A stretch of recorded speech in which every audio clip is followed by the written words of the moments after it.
I want to share today something arising from a conversation I had with Lana yesterday. We went out for coffee, and I was just really sharing with her how tired I was feeling, Jim, and just from we've had a very unusual and somewhat manic summer, and I feel as though I'm playing catch up. And I can fall into the trap of getting very, very immersed in my work. And I guess, like many, and I think this is probably more typical of men, but I'm sure I'm open to be corrected in that assumption.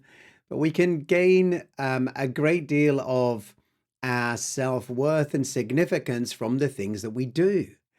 But the truth is that life happens, and sometimes it can be brutal. Other times it creeps up on you and you just simply lose sight of the ball. You get busy doing oftentimes good things, but in that, you kind of lose sight of the bigger game that you're playing. And either way, sometimes the reset button needs to be pressed. I believe with all my heart, just without any question, that equilibrium in our lives, where all things are in their proper place, comes from centering our efforts on the one thing that matters. And that one thing should be relationship with Jesus. This is really true balance. Extreme devotion is reality, and everything else is on the circumferences.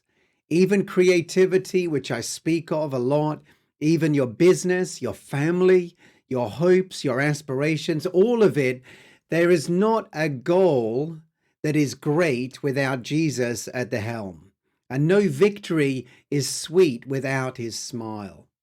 Jesus, to me, is the very meaning of life, because without him there would be no life. By his words, we're told, the whole universe is held together and consists. He holds things together, and when we stand before him to give account for the life that we have lived, where will our boasting be? In that day, all of our boasts will fall to the floor, and even the crowns, even the accolades, even the wonderful things bestowed upon us by God himself will be thrown at his feet as we worship and recognize his lordship. There's not one accolade that will pass the pearly gates other than those that bring honor to his name. Nothing grand and glorious in the narrow eyes of men will have a plinth in God's presence. Every knee will bow. The great and the low, the first and the last, all will be humbled to confess that they are not God. Because on that great day, only one name will grace the lips of kings. Only one name will be the praise of paupers and tame the tongue of the world, the name of Jesus Christ. I often ask myself and come round to this, and I called this share, this thought, these ideas pressing the reset button.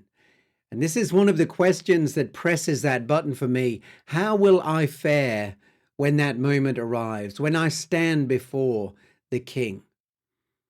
Will you hear the words, good and faithful servant, to your great relief?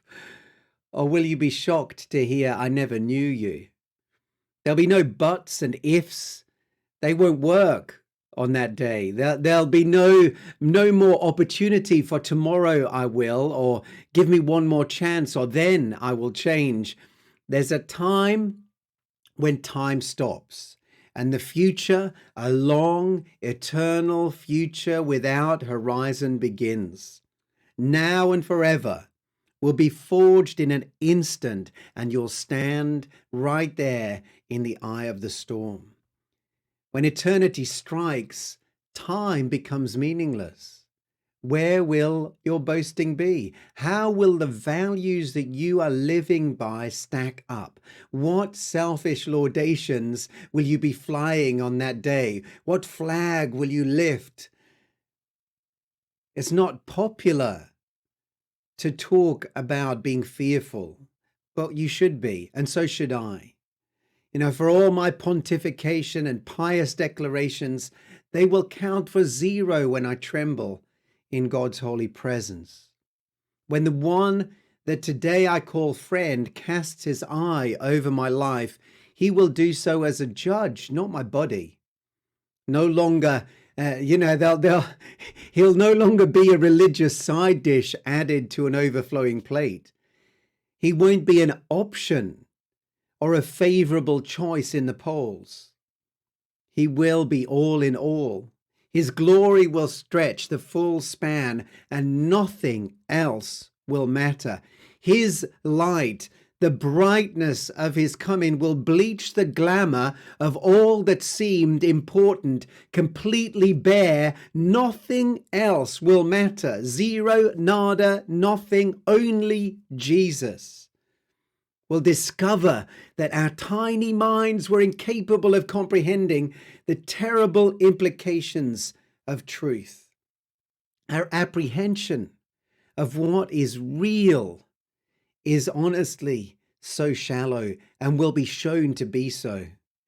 The tears that are spoken of in the book of Revelation that he wipes away will surely be ones of regret. That while we lived, we did not make the main thing, that we made our name the forefront, not his.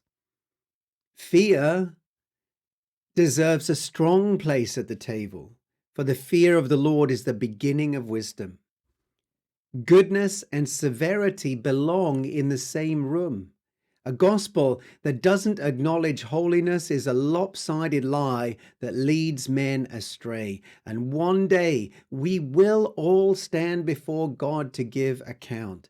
Now, our salvation is assured, and the goodness of God is without question. But it is not just the goodness of God that the scriptures speak about, it also talks of his severity. To live life with only the end of our own nose in the frame is foolishness indeed. The universe doesn't orbit around our selfish desires or our greedy proclamations or our tailored list of wants.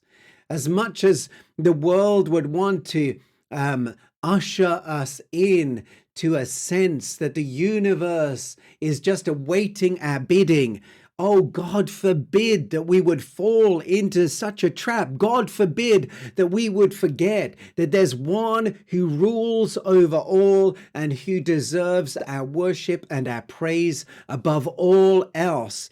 Whether we abound, whether we're abased, what does it matter? He is the King, and whatever our lot in life, he has our back.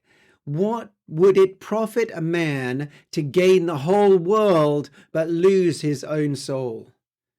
All that exists, 10,000 times 10,000 galaxies swirling through endless space, right down to a quantum slice of the tiniest atom, everything that ever was and ever will be, all were created for his pleasure and his praise. Rocks cry out, the heavens declare one name, and it's not the name of David. It's not your name. It's not the name of the famous or the fabled, not the legendary or the talented, not the rich, the clever, the wise in their own eyes, or the glamorous go-getters. There's only one name, Jesus. Jesus is Lord today, yesterday, forever. And my prayer today as I came before the presence of God after such a busy, such a diversion from the real thing, such a time of immersion in just the busyness of life, I just break out of it and I say, no more. Lord, you are the King, and I want to live like it is so. Well, thanks for listening. Hopefully it's been an encouragement to you today. If you want to connect any further, you can do so through my website at davidleemartin.com. Have a great day.